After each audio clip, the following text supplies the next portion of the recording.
Bismillah, Assalamualaikum warahmatullahi wabarakatuh. Selamat pagi teman-teman semuanya. Apa kabarnya hari ini? Semoga teman-teman selalu dalam keadaan sehat ya. Selalu jaga kesehatan dan jangan lupa selalu bantu orang tua di rumah. Baik, kita hari ini pupenanya beralih ke jilid 4D ya. Silakan teman-teman simak video berikut ya dengan baik, dengan seksama. Mari kita bahas muatan bahasa Indonesia halaman awal ya. Hari ini kita akan membahas bahasa Indonesia di halaman awal ya, di halaman 3 ya. Di sini kita akan membahas menjelaskan teks fiksi beserta unsur-unsur pembentuknya. Apakah teman-teman tahu teks fiksi? Teks fiksi biasanya disebut juga cerita rakyat ya. Jadi cerita yang ada di kalangan rakyat, yang biasa ada di rakyat. Cerita rakyat menjadi ciri khas daerah masing-masing. Nah, karena cerita rakyat termasuk salah satu jenis teks fiksi. Baik teman-teman, silakan digarisbawahi ya. Di sini pengertian teks fiksi adalah teks yang berisi rekaan atau khayalan yang tidak berdasarkan kenyataan. Jadi teks fiksi adalah cerita bohongan ya, cerita rekayasa, cerita rekaan atau khayalan saja, tidak benar terjadi ya, tidak sesuai dengan kenyataan. Dalam teks fiksi diperankan oleh tokoh ya. Tapi selain tokoh juga ada beberapa hal yang diperlukan agar teks fiksi dapat berjalan dengan baik, yaitu ada 4 ya. Yang pertama tema, yang kedua alur, ketiga latar, dan yang keempat amanat. Mari kita bahas satu persatu. Nah, tema merupakan dasar cerita atau sesuatu yang menjadi pokok terbentuknya suatu cerita. Jadi tema itu adalah dasar ceritanya. Misalkan temanya tentang pendidikan.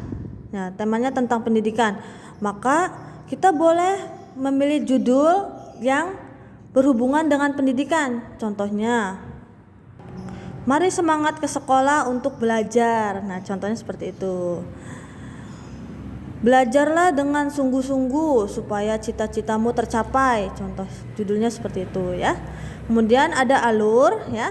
Alur merupakan rangkaian peristiwa atau kejadian yang terdapat dalam suatu cerita. Alur dalam suatu teks fiksi atau cerita menjelaskan susunan dari rangkaian peristiwa yang terjadi di dalamnya, mulai dari peristiwa awal, permasalahan yang terjadi, hingga penyelesaian masalah dalam cerita ya. Jadi ini adalah alur, itu rangkaian ceritanya, rangkaian peristiwanya. Dari awal, kemudian ada konflik, ada permasalahan, dan kemudian dari konflik itu diselesaikan hingga ceritanya selesai ya, seperti itu. Kemudian selanjutnya ada latar. Latar merupakan keterangan yang menjelaskan keadaan dalam suatu cerita. Latar dalam teks fiksi terbagi menjadi 3 ya.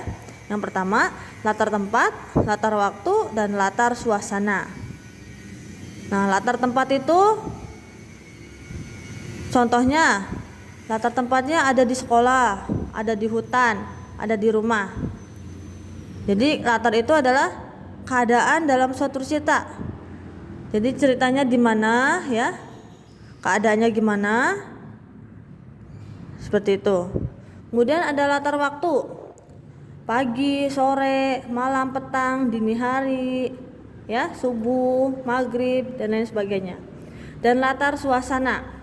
Nah, suasana itu bisa mencekam, sedih, bahagia, kemudian suram, dan lain sebagainya. Kemudian di sini juga ada amanat ya. Amanat merupakan pesan yang terkandung dalam sebuah cerita. Nah, biasanya kalau teman-teman setelah membaca teks fiksi ya, maka teman-teman bisa mengetahui amanat yang terkandung di dalamnya. Jadi amanat itu seperti pesan yang baik-baik ya, yang bisa kita tiru, yang bisa kita teladani. Contohnya, jadilah orang yang baik. Maka kita diharuskan menjadi orang yang baik. Tidak boleh berboros-boros dalam menggunakan air. Maka kita bisa teladani dalam kehidupan kita sehari-hari. Kita tidak boleh memboros air atau membuang-buang air. Nah, di sini ada cerita, silakan nanti teman-teman dibaca ya. Baik, selanjutnya kita ke halaman 16. Kita akan membahas, mohon maaf teman-teman, ke halaman 10 ya. Kita akan membahas menjelaskan jenis-jenis teks fiksi. Nah, teman-teman, teks fiksi juga ada jenis-jenisnya ya. Nah, selain cerita rakyat, cerpen dan novel juga termasuk jenis cerita teks fiksi, karena cerpen merupakan kependekan dari cerita pendek. Cerpen berisi cerita yang memfokuskan satu tokoh pada suatu keadaan atau kejadian. Cerpen biasanya tersusun minimal 20.000 kata. Berbeda dengan novel ya. Kalau novel adalah karangan atau cerita rekaan yang berisi rangkaian peristiwa kehidupan seseorang beserta orang-orang yang berada di sekelilingnya. Cerpen juga bisa disusun dalam bentuk buku ya. Jadi kalau cerpen itu cerita pendek ya, jadi fokusnya pada satu tokoh, sedangkan novel terdapat tokoh dan orang-orang yang berada di sekelilingnya. Jadi kalau novel itu lebih panjang ya, ceritanya lebih panjang. Nah, lanjut ya teman-teman. Jadi jenis-jenis teks fiksi itu ada 5. Yang pertama legenda, kedua cerita jenaka, ketiga saga atau cerita panji, keempat fabel, kelima mite. Kita bahas satu-satu ya. Nah, legenda yaitu cerita rakyat pada zaman dahulu yang ada hubungannya dengan peristiwa sejarah. Contohnya, jadi kalau legenda itu dipercaya ya, rakyat atau cerita rakyat pada zaman dahulu yang ada hubungannya dengan peristiwa sejarah. Jadi ceritanya ada, tempatnya juga ada ya, biasanya seperti itu.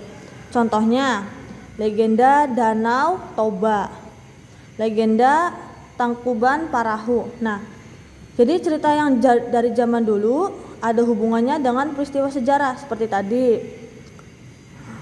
Legenda Tangkuban Perahu, ceritanya ada, tempatnya juga ada ya, tapi itu tidak kemungkinan terjadi ya teman-teman ya, karena itu termasuk cerita fiksi ya, cerita rekaan. Kemudian cerita jenaka, yaitu cerita penghibur yang membangkitkan tawa, jenaka, keriangan atau sindiran. Nah, cerita yang lucu-lucu ya, cerita jenaka itu, tapi di dalamnya ada tawa, riang, dan juga bisa menyindir seseorang. Contohnya seperti stand up comedy ya, seperti itu. Itu termasuknya cerita jenaka. Tapi kita tidak boleh menyindir orang ya, nggak boleh. Kemudian saga atau cerita panji adalah yaitu cerita rakyat yang berisi legendaris tentang kepahlawanan atau petualangan yang mengagumkan. Nah, contohnya seperti contoh ini ya, kemerdekaan Indonesia. Nah, jadi bersifat legendaris, bersifat zaman dulu ya, tentang kepahlawanan.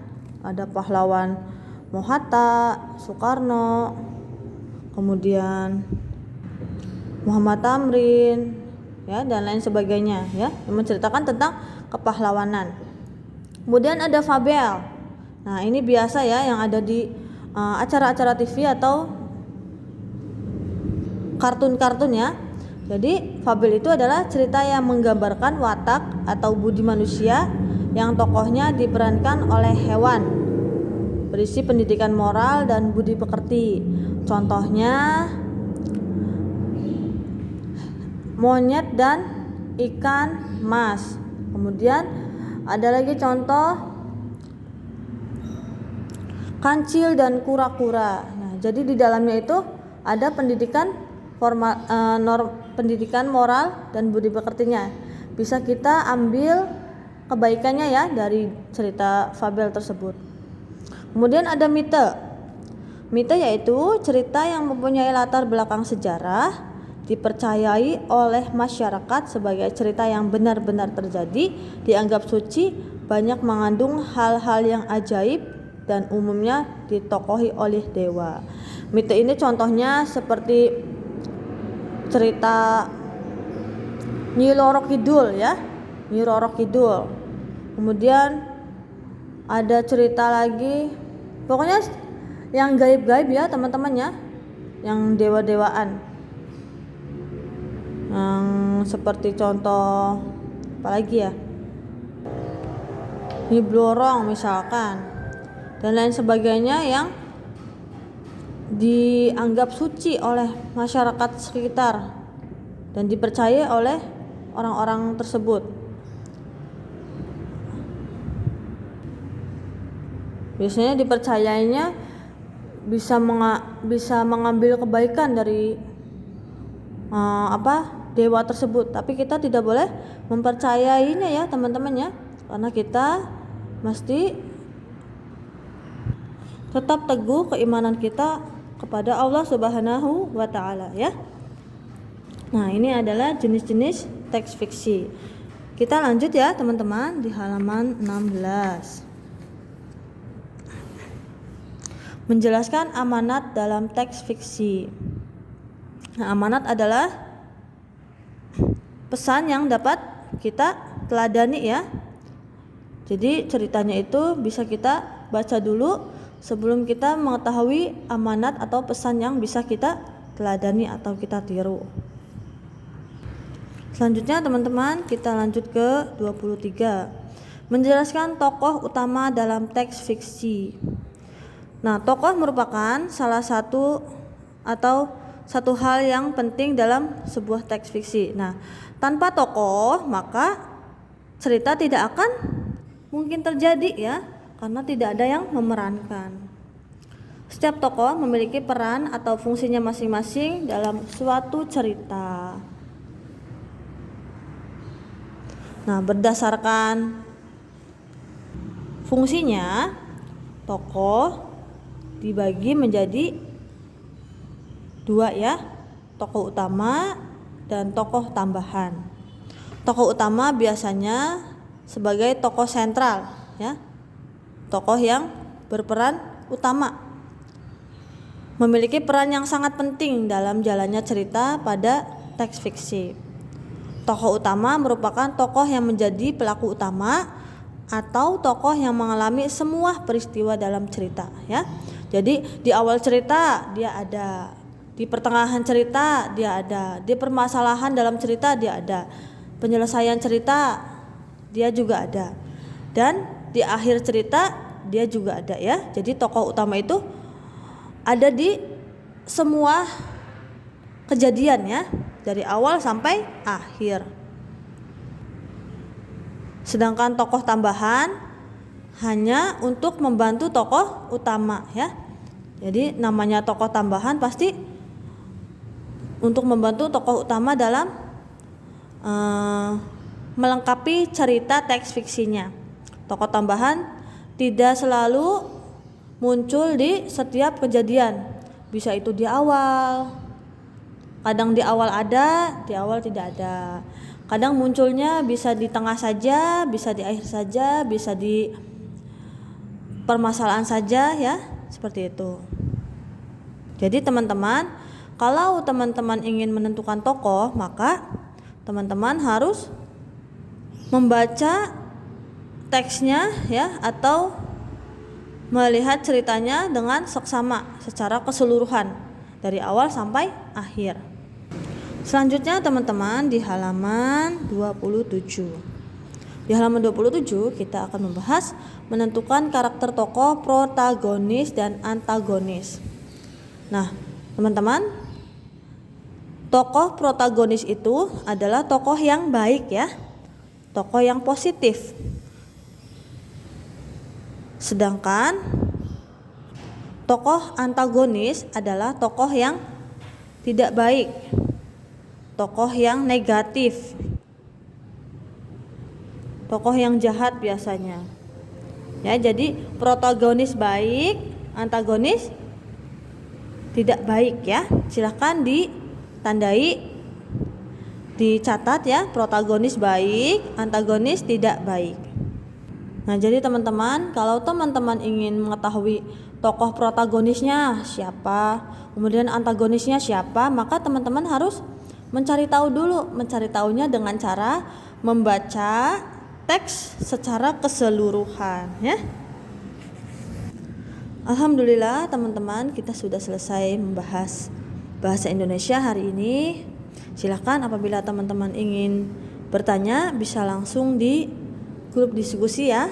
Semoga Allah Subhanahu wa taala memudahkan kita dalam belajar dan memahami materi. Tetap semangat teman-teman. Ibu ucapkan jazakumullahu khairan. Wassalamualaikum warahmatullahi wabarakatuh.